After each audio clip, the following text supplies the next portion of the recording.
قربانی پچا واجب ده ادې لپاره شپږ شرایط دي. لومبې دا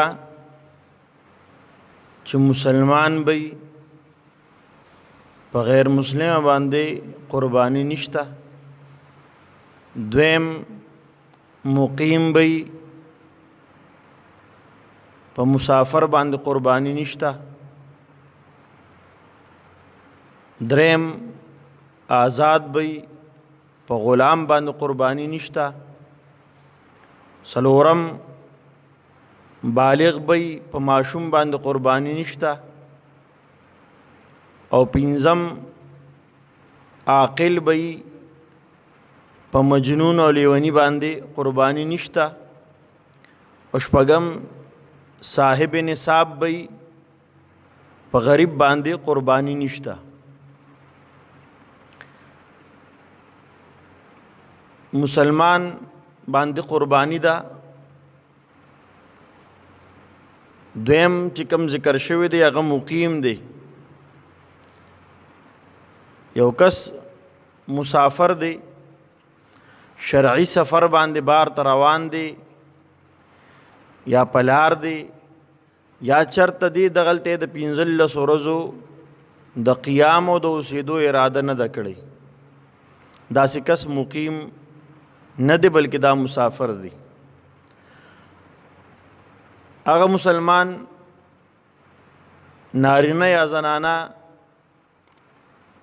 چې د ذوالحجې په 10 11 او 12 ورځ باندې په شرعي سفر باندې دی روان دی، د باندې قربانی شته دی نه، دی مسافر دی. کلم دی د 12 ذوالحجې د نور د پریوتو نه مخکې دی واپس مقیم شو په خپل کلی باندې، یا چرته ورسېد ولته د 15 ورځو د اوسېدو اراده وکړه، د پاتې کېدو اراده وکړه، د باندې قربانی واجب ده چې دې کله صاحب نصابي. دریم چې کوم ذکر شوی هغه بالغ نارینه یا زنانه صاحب نصابی دی و قربانی کوي. د ماشوم اگر چې مالدار دی خو صاحب نصاب نه دی، قربانی پې نشته. عاقل که مجنونی نو په ده باندې بیا قربانی نشته اگر چې مالدار ولی نه. او دارنګې د نصاب د پاره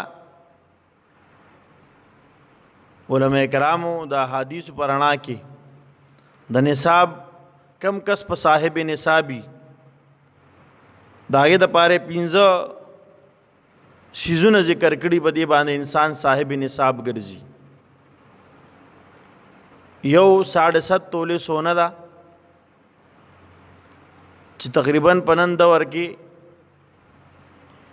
د 1 تولې قیمت په دې کال کې څه د پاسه 1 लाख روپے 1,05,000 لگ بھگ د دې قیمت دی.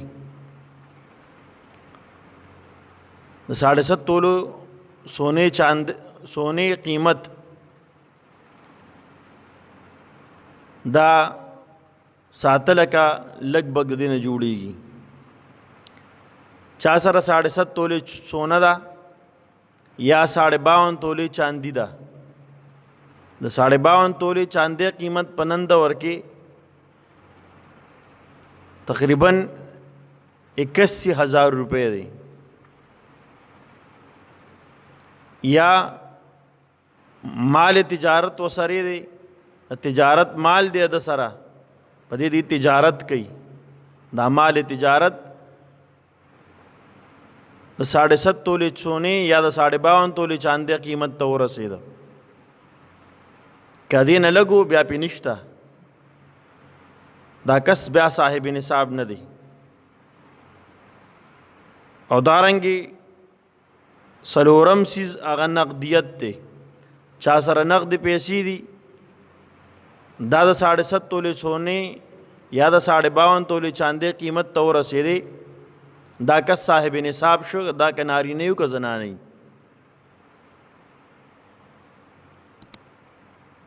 او 5 نمبر د ضرورت نه زائد سامان، هغه د کور سامان چې کوم د ضرورت نه زیات دی، هغه سیزونه چې کوم د ضرورت نه زیات دي، په دې باندې د جون او د عزت بقا نه ده. علماء کرام ضرورت اصلیه ذکر کوي، خوراک څښاک او دارنګي جامه پیزار چې دا په ضرورت کې راځي. که داسې چیز دی چې هغه د ضرورت نه زیات دی، د په ضرورت کې نه راځي، کپړې دی وکړه ضرورت استعمال کې نه راځي، نو دا به پکې شاملېږي. دا ټول 15 شیزونه 6 سیزونه دا ټول که په دې مجموعه راټول شي یا د دې نه یو یا 2 یا 3 دا د 7.5 تولې سونی قیمت ته یا د 52 تولې چاندې قیمت ته ورسېده، په ده باندې قرباني واجب ده. او هغه پیسې چې کم د په خلکو باندې دي هغه به ورسره هم شمارل کېږي. په خلکو یې قرض دی، هغه به ورسره شمارل کېږي. د سره خپل اساسه او سرمایه پیسې، سونا چاندی، ضرورت نه زیات سامان، نقد او مال تجارت، دا مثلا 80,000 ته ورسېده، خو د په بل چا باندې قرض دی 2,000 روپۍ په قرض دی، نو دی په 80,000 باندې خو چونکې نصاب ته نه رسی، صاحب نصاب نه دی، خو دغه 2,000 روپۍ د په بل قرض دی، د قرض به وسري شي، نو 2,000 ته به ورسي، به 80,000 روپۍ د جوړېږي، نو دا کس صاحب نصاب وګرځېده. البته په دې صاحب باندې د چا قرض دی، دی به دا قرض ادا کوي، دی د بل مقروض دی، نو قرض به منفي شي.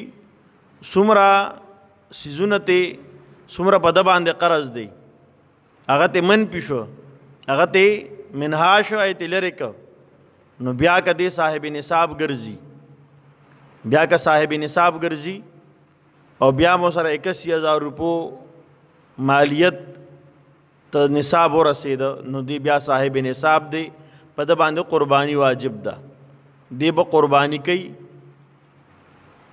قربانی په نارینه هم چې صاحب نصابي کوي به، که زنانه صاحب نصاب شو هغه زنانه به کوي.